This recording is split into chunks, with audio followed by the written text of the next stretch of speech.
Bonjour à tous. Comme une bonne vidéo, peut-être mieux qu'un grand discours, une petite visite future nouvelle version. Bon, quand on voit l'arrivée, ça ressemble à ce qu'il y avait avant. Mais ce qu'on peut voir, c'est que les fenêtres sont détachables. On peut facilement les changer l'organisation. Là, j'ai le graphique au-dessus, etc. Bon, je le remets en position normale entre guillemets. Il faut que je rétrécisse la fenêtre algèbre. Ceci pour toutes les fenêtres. Si je demande le tableur, je pourrais aussi le faire se promener, etc. Bon, je vais fermer le tableur. Maintenant, je vois dans ce bandeau la graphique. Si je double-clique, tiens, j'ai déjà les outils pour faire apparaître ou non les axes, la grille et les options de capture de points. Je construis justement un point, ici. Aussitôt, j'ai dans le bandeau la possibilité des couleurs, du style, pour le point souvent ou pour le point sélection.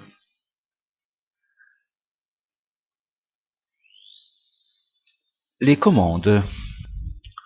J'ai ici un petit symbole là qui est apparu.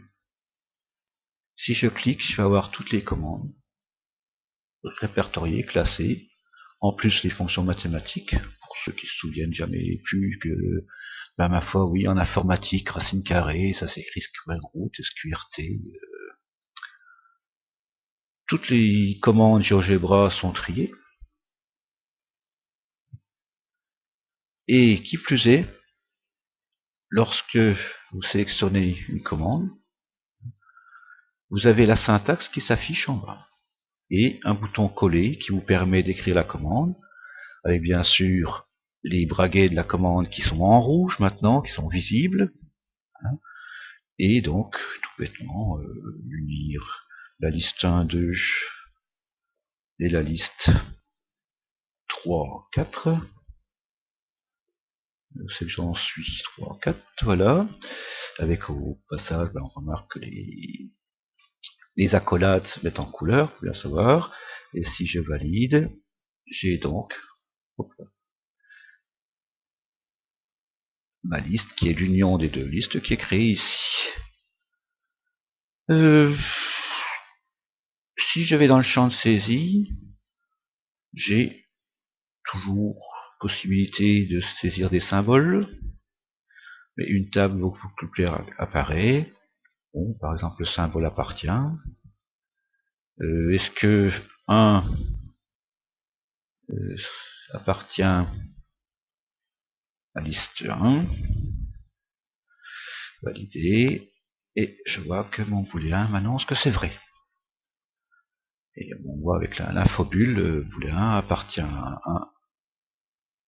Alors, on voit bien l'infobulle, booléen A, 1 appartient à liste 1.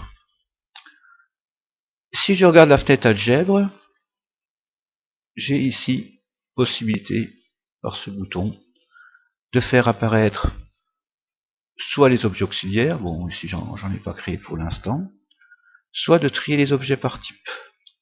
Booléen, liste, point. Et bien sûr, dans le schéma classique, j'ai bien sûr les objets qui sont triés par objet libre, objet dépendant et objet auxiliaire lorsque j'en ai. Petite curiosité, demande d'utilisateur, la barre d'outils peut, alors, le bas est affiché en bas. C'est pour les petits devant le tableau, ils sont plus faciles de montrer les outils. Bon, je vais la remettre au-dessus parce que des fois je chercherai affichage, barre d'outils, afficher au sol. Parce qu'on tant qu'on y était ici, donc clavier virtuel, donc est introduit nouveau clavier qui vous permet donc, si vous voulez utiliser la souris plutôt que le clavier, d'utiliser ce clavier virtuel dans votre champ de saisie, dans les champs texte, etc. J'ai utilisé le clavier pour ma saisie, bien sûr. GeoGebra va me dire que il ne connaît pas cette variable. Il ne sait pas dire bonjour. Aussi, dans les nouveautés, si je fais ici un rectangle, je vais pouvoir utiliser un stylo pour écrire, par exemple, ici. Bonjour.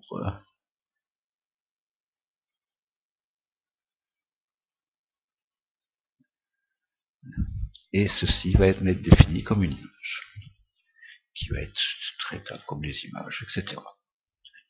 On voit ici qu'il y a ces deux coins, donc qui permettent d'orienter. Bon, c'est pas trop beau comme ça en vertical.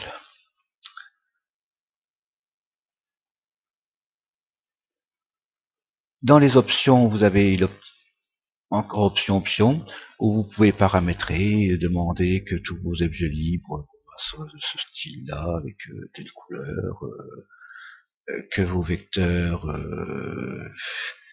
aient un style plus épais, etc. J'ai changé vecteur, donc vecteur, voilà, j'ai un style qui doit être plus épais qu'un segment.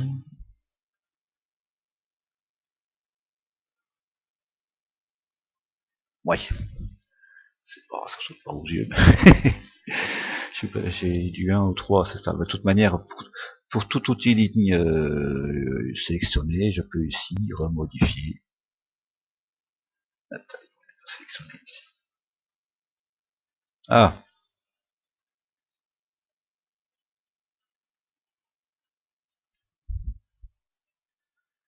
voilà, un beau pâté. Ben, on va limiter la taille de la vidéo.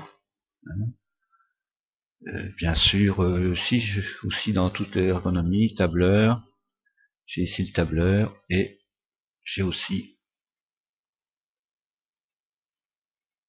alors, faut que je saisisse quelque chose pour une mise en forme. 2, 3. Bon, voilà. C'est parce qu'il n'est pas docké. Ouais, ah bah d'accord. Donc ça ne marche pas quand la fenêtre est détachée. Ici, si je double-clique sur le module tableur, je vais pouvoir centrer, non, pas de chance. Alignement gauche, centrer, alignement droit, choisir mes couleurs de fond, etc. Allez, un autre jour pour une autre démo.